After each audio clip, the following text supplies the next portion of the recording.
The South African Council of Churches returned from Polokwane, where we had our ecumenical in Daba from the 25th to the 27th of August. We returned revitalized, envisioned, and have agreed to begin doing certain things in our society and our community that require urgency. One of those is that we have committed ourselves fully that the Somalia situation, where people are afflicted with drought and political instability, we shall make an intervention. In this regard, we are in touch with the All Africa Conference of Churches office in Nairobi, Kenya, who is willing to assist us to be able to access the areas in Somalia where relief is needed. And therefore, we are making an appeal to all South Africans to participate in this campaign, notably to assist the South African Council of Churches by making monetary donations specifically, so that we are able to help the situation in Somalia. We are aware that there are other areas that are undergoing stress, but we have prioritized Somalia for now as our immediate area of focus. While we were in Polokwane as well, we spoke about the question around the restructuring of the economy in South Africa. We realized that our problem in this country, why we continue to have joblessness, unemployment rate, is because of the kind of economy that we all have now subscribed to. And we are calling on government, we are calling on the people of South Africa to engage in a dialogue that would unlock issues of economy, whether we are talking land question, whether we're talking properties and assets, whether we're talking housing. All these things have to fall within the dialogue that we shall start in the country on the land question.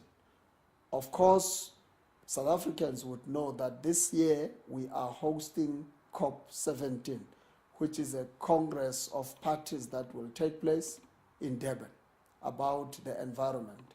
The church is specifically and particularly concerned about how we human beings continue to relate to environment and to creation.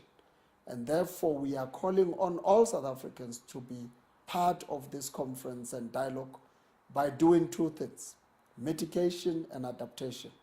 Mitigation is where we shall engage our government and other governments that will be coming to South Africa, and business corporate in general, to be able to see what we see. That unless we make certain deliberate interventions on the environment, surely this environment will continue to provide us with droughts, floods, and all wildfire things that continue to kill us. We are also calling on our communities to look into possibilities of planting trees, of preserving water, and of making sure that the use of electricity is saved. All these things will be happening in Durban, and we have organized a rally there together with other communities of faith, working with Indalo Yetu and working with SACC to be able to convey our message to South Africans. We shall also be having a prayer service on the 4th of December in Durban, and we're looking forward to all South Africans to come and join the South African Council of Churches and other organizations and communities of faith as we participate in those rallies. And finally, we just need to revert back to our theme, which is following the way, standing for the truth, and seeking the life. That we are going to be doing this as well by honoring all those people who have shown us this way before. Uombea Snodi is one of those people. It has come to our observation that there are certain people in this country who gathered at the square named after Uombea Snodi, which is our icon of liberation struggle in the church, to discuss how to be violent, how to show their anger by appealing to violence.